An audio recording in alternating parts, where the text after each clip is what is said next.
Mga kaamigos, ito na yung jumping area ng mga naliligo dito at napaka-safety din naman dahil hindi na masyadong malalim.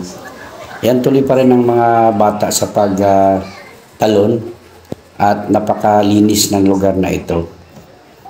Ayan, makikita natin ang saya ng mga naliligo.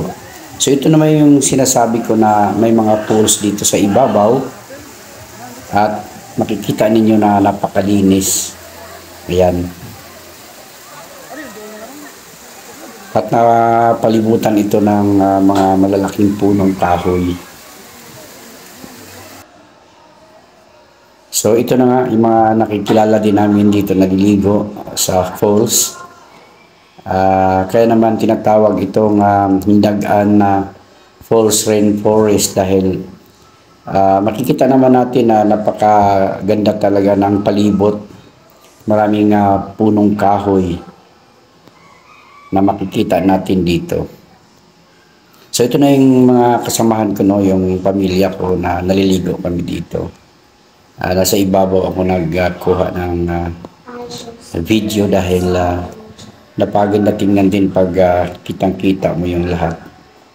So ito na, malapit na kaming matapos dito maligo at napakasaya namin dito talaga.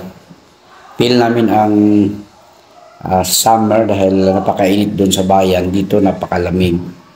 At ito na nga yung sinasabi ko na pinapalibutan to ng mga punong kahoy. Ayan.